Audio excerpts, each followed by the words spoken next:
Hello and welcome back to Void MTG. It's been a long time since I posted. I've had a lot going on, but today I have Shirei, Shizo's Caretaker. This is my pet deck. I love Shirei. The art on the card is beautiful, and their ability is interesting. This is also the first Aristocrats and monocolor deck I've built. Shirei is 4 and a black for a 2/2 spirit. Whenever a creature with power 1 or less is put into your graveyard from the battlefield, you may return that card at the beginning of the next end step if Shirei is still on the battlefield. So this is fun and simple build. You just want a lot of small guys to sacrifice and bring back, along with bleed and drain effects. You also want your small guys to have cool ETB or LTB abilities. So in Shirei, and I'm sure lots of other black aristocrat decks, there is this combo. I have all these cards in the deck. I never really strive to get this combo, but it's here and I feel like I should go over it a bit. First, you need a free sack outlet. Viscera Seer is a crowd favorite. Then you need Pitiless Plunderer to make treasures, and someone who will make the Eldrazi spawns that tap and sack for colorless. Next, you'll want an altar.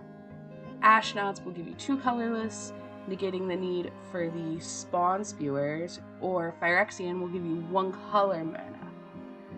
Last, you need an instantly recurable creature, like Reassembling Skeleton or Nether Trader, even though Nether Trader does have a condition with the recursion.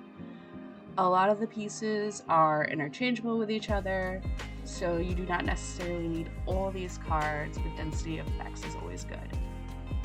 For the example I'm going to show, I'll use the simplest combination of cards, which is Reassembling Skeleton, Pitiless, and Ashnod's Altar.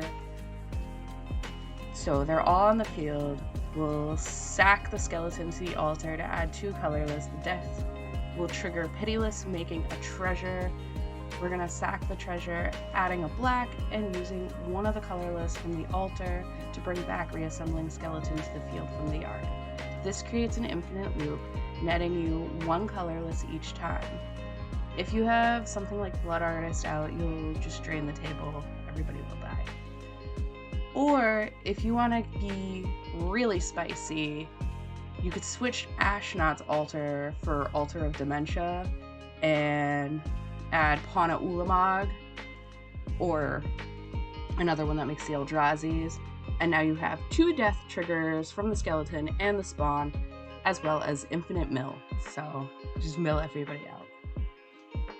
Okay, so that was just kind of a basic quick overview of that combo. Now I'm going to kind of get into all the cards I have in the deck that I like to play.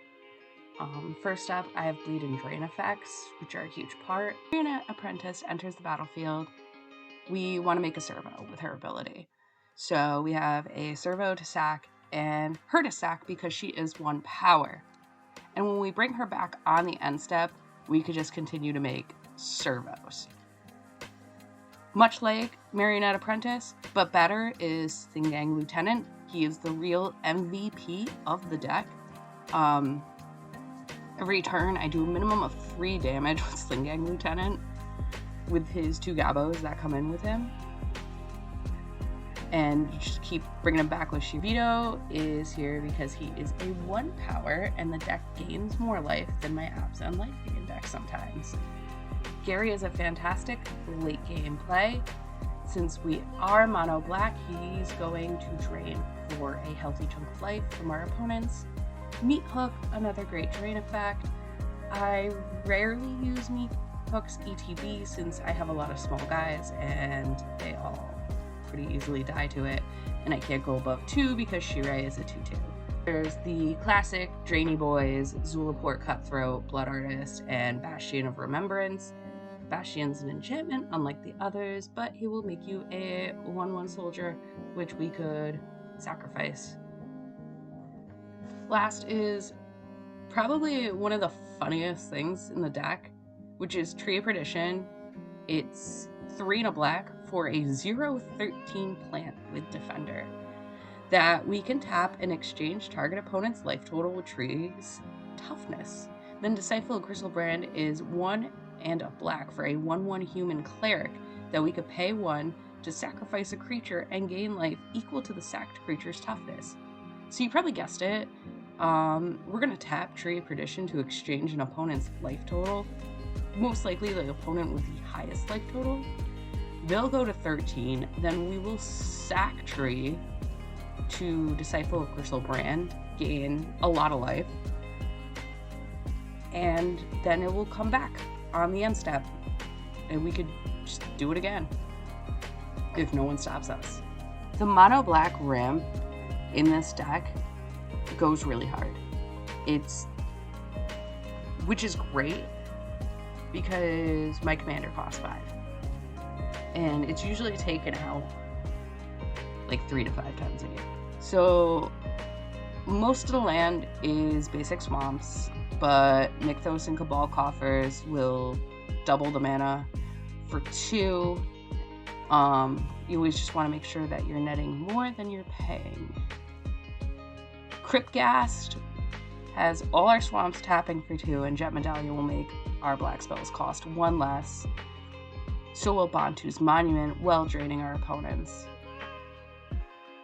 For creature-based ramp, there is Blood Pet, who will get you 1 black each turn if Shirei is out, or Basal Thrall will get you 2 black, and they will come back again if Shirei is out.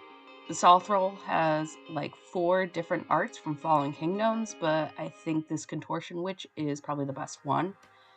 Pilgrim's Eye will grab you a basic on ETB, so since it is a 1 power, we'll sacrifice it, bring it back on the end step, go get another basic. This is just a bit of a mixed bag of pieces I consider value in the deck. Truthfully, they can fit into their own categories, but I would have more category slides than card slides, and it's just easier this way. Nether Trader and Reassembling Skeleton we talked about in the beginning. They can both be brought back with our commander or without by paying mana. 9 Lives Familiar was one of my favorite cards in Foundations. I was so excited when I saw the preview because I have a black cat and the art looks exactly like my cat. I love it so much. So when Shirei is out and we sacrifice 9 Lives Familiar, it will keep coming back with all 8 of its counters. But if Shirei is in the command zone or graveyard or anywhere else, the kitty will keep coming back with his counters until we get Shirei back. Grave Pact and Dictate of Erebos, super annoying for the whole table. Fun for us. Every time I've played both at the same time, the table usually decides on player removal as the best option. Other great small guys to sack and bring back are Skullport Merchant, because you'll be getting treasures on ETBs, and she's also a sack outlet to draw cards. Dutiful Attendant can get us back creatures with greater than 1 power on death, and then come back and do it again. And everyone's favorite orcs. They'll deal damage to opponents drawing cards and amass orcs for us to sacrifice later. Last is the sack outlets, both free and costed. We have all 3 altars, Phyrexian for 1 color mana, Ashnod's for 2 colorless, and Dementia to mill ourselves for others. Some classic free sack outlets like Viscera Seer, to Scry, Yahenni, and Woestrider. Woestrider will also give us a goat, and we can bring him back with his escape. Viscera Seer is the only one Shirei can bring back, though, through it. And the Strong Women of Costed Sacrifice. Iara will draw cards and drain opponents when we play black creatures. Stronghold Assassin can destroy non-black creatures when we sacrifice to her.